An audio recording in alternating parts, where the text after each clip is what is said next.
A paz do Senhor, meu querido irmão, minha querida irmã, em Cristo Jesus. Gostaria de falar sobre a trave no olho. Mateus 7, verso 15 diz o seguinte: Não julgueis para que não sejais julgados. Pois com o critério com que julgardes sereis julgados, e com a medida com que tiverdes medido, vos medirão também. Porque vês tu o argueiro no olho do teu irmão, porém não reparas na trave que está no teu próprio? Ou como dirás a teu irmão: Deixa-me tirar o argueiro do teu olho quando tens a trave no teu? Hipócrita, tira primeiro a trave do teu olho, e então verás claramente para tirar o argueiro do olho do teu irmão. Um dos maiores problemas do homem está na falta de ver a si mesmo.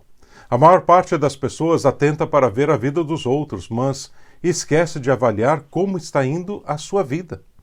Interessante que é fácil de ver o problema dos outros, mas não se observa os seus próprios problemas.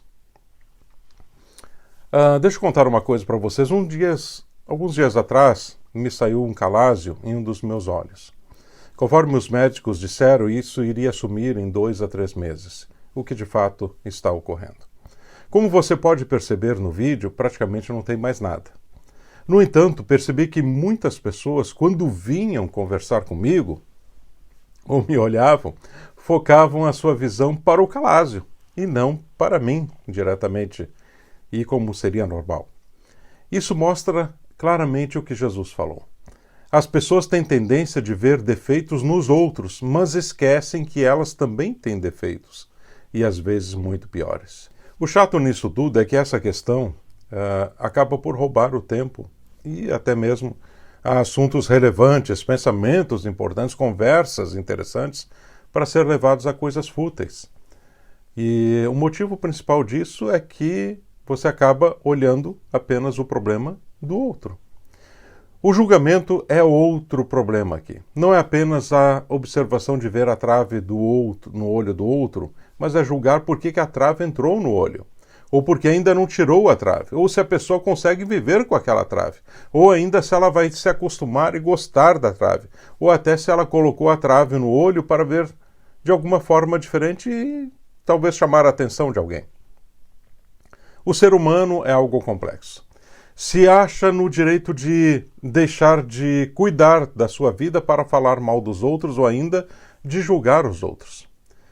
Conta-se uma fábula que seguia pela estrada um burro com um homem, um velho, né, e um menino montados nele. E que quando estes se aproximaram de um bosque, um lenhador indignado gritou: Vejam só que absurdo! 2 grandalhões saudáveis montados num pobre de um burro. Ouvindo aquilo, o velho mandou o menino descer do burro e continuar a pé a viagem. Andaram mais uns quilômetros. Chegaram um grupo de lavadeiras e elas, olhando a cena, disseram: Onde já se viu um velho montado no burro e deixar uma criança andando no chão? Então o velho trocou de lugar com o menino. Seguiram então mais um pouco a viagem e agora um grupo de pastores gritou: Que indecente, um burro tão magro e fraco tendo de levar um menino forte e cheio de saúde. E o velho, é claro, mudou de ideia novamente. Resolveu ele carregar o animal nas costas com a ajuda do menino. Qual a moral da história? Não se pode agradar a todo mundo. E mais, as pessoas têm a tendência de julgar e julgam como elas quiserem cada coisa que vem e ficam sabendo. Se andassem mais um pouco, encontrariam com certeza um outro grupo que diria: Olha aquele velho e aquele menino, como eles são tolos, transportando o burro nas suas costas. O certo é eles só puxarem o burro. Aquele animal fraco e magro deve ser puxado pela corda. E poderíamos ficar aqui criando várias opções entre esses 3 sem nunca chegar a um consenso. Quando a Bíblia nos diz para não julgarmos, ela está dizendo não que não temos capacidade ou autoridade para julgar, mas que isso deve ser visto com muita cautela. Jesus disse: Você julga teu irmão, mas não vê teus problemas? Primeiro resolve teus problemas, para depois ver os problemas do teu irmão. Em outras palavras, foi o que o Senhor quis dizer sobre a trave no olho. O julgamento traz dentro de nós uma felicidade de fazer-nos achar que somos melhores do que os outros. Por isso que então começamos a julgar tanto. Eu não sou como ele, eu sou melhor, eu jamais faria alguma coisa assim. Você vê o fulano, olha como ele agiu, eu jamais faria uma coisa dessa. Esse pensamento, embora muitas vezes pareça correto, nem sempre é verdadeiro. Esse pensamento apenas fomenta a natureza caída do homem, em se julgar igual a Deus, com o direito de julgar a seu irmão. O verdadeiro pensamento, neste caso, seria de sujeição à vontade divina e fazer a pergunta em oração: Senhor, o que posso fazer pelo meu irmão que está com esse problema? Estou vendo, não estou julgando, mas preciso que me ajude a entender como posso ajudá-lo. Mas quase ninguém ora assim. Um pensamento verdadeiro ainda buscaria se colocar no lugar daquela pessoa e, com amor, tentar entender as dores que ela está passando. Vestir seu problema e tentar, com a ajuda de Deus, encontrar a solução. No entanto, a maioria das pessoas quer ver somente as traves nos olhos dos outros, descuidando que nos olhos delas mesmas tem traves, que podem até ser maiores e não percebem, ou fingem, pior ainda, fingem não perceber. O fato é que existem também pessoas com índole má. Isso é verdade. Elas sabem, ou eles sabem que seus problemas são reais, que existem suas traves, mas não querem deixar de julgar os outros e acusar apenas as traves deles. E muitas, com tristeza digo, fazem isso com prazer. Têm prazer de julgar os outros. O prazer delas é falar mal dos outros, dos defeitos dos outros o tempo inteiro. E isso acontece até dentro das igrejas. Parece que tem irmãos que vêm com uma fita métrica para medir e uma balança para pesar as pessoas. Elas se acham melhores do que as outras. Se não passar pelo meu crivo, dizem, de santidade e de qualificação para estar aqui na igreja, elas não servem para nada. São hipócritas. As igrejas, assim como em todos os lugares neste mundo, estão cheios de gente hipócrita. Pessoas que dizem viver algo, mas que o que vivem é bem diferente do que pregam. Julgam os outros por um nível de santidade que eles mesmos nunca alcançaram e jamais vão alcançar. Vivem de mentiras e falsidades achando que seguem a verdade, quando na realidade não passam de hipócritas, tolos, seguindo as suas orientações vindas da natureza caída. Jesus disse: quer tirar a trave do olho do teu irmão? Resolva tirando a tua trave primeiro. Todos temos traves. Não há ninguém sem nenhuma trave neste mundo. Isso mostra que somos falhos e que devemos nos humilhar sob a potente mão de Deus, pois somente Ele, o Senhor, é perfeito. Julgar é fácil, e isso traz prazer para muitos.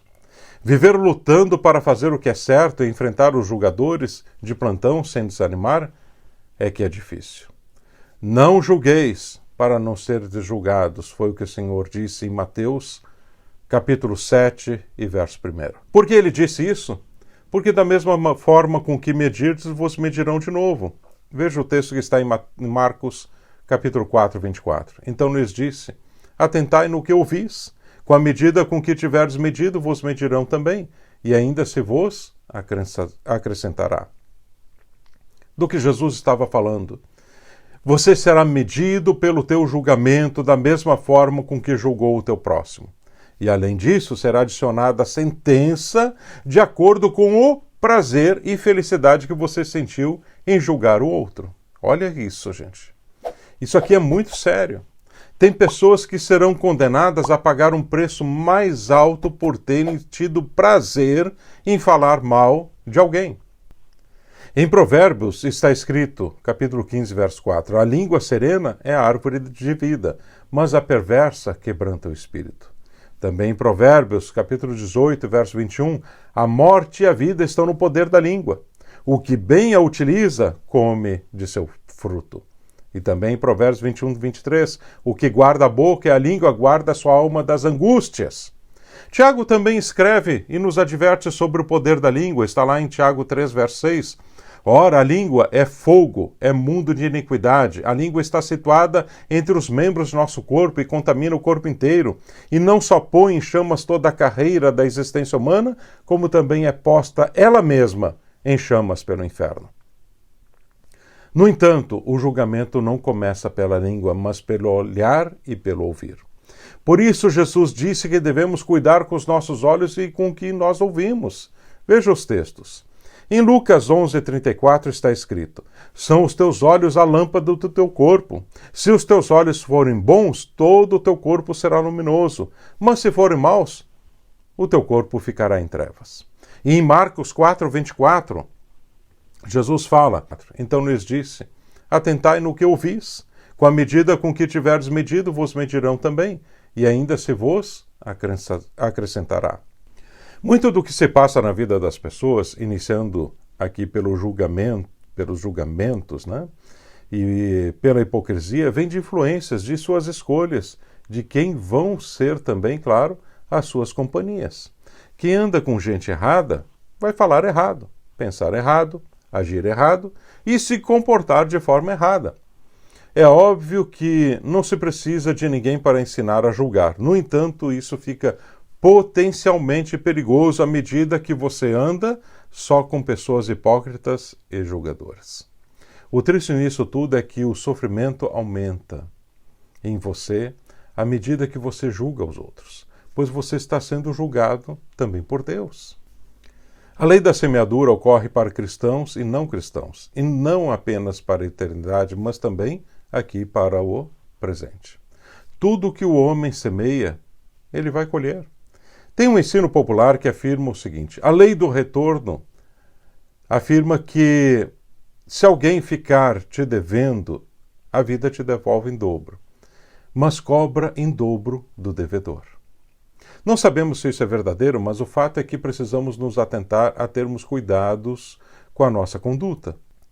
Essa passagem que lemos sobre a trave, Hendrickson compara essa ilustração de Jesus a uma cena de um oftalmologista cego. Imagina um oftalmologista cego, tentando realizar uma cirurgia no olho de alguém. Então não devemos julgar ninguém. É isso que a Bíblia está dizendo? Não, não é isso que a Bíblia está dizendo, mas ela está dizendo que devemos julgar da forma correta, segundo a correta justiça. Veja o texto. Não julgueis segundo a aparência, mas julgai segundo a reta justiça. Está lá em João capítulo 7, verso 24. Reta justiça aqui é buscar a perfeição no julgamento. Procurar entender os motivos e dar o parecer de forma que seja correta e justa, de forma imparcial. Não é expressar tua opinião apenas, mas buscar ver o conjunto de fatos que envolvem aquele acontecimento ou aquela pessoa. Deus, e somente Deus, pode dar um julgamento perfeito. E particularmente creio que Deus, pelo seu Santo Espírito, pode sim conduzir uma pessoa a ter um julgamento justo, desde que aqueles que o julgam estejam na presença de Deus. A pergunta que fica é: estão os julgadores na presença de Deus? Que Deus te abençoe.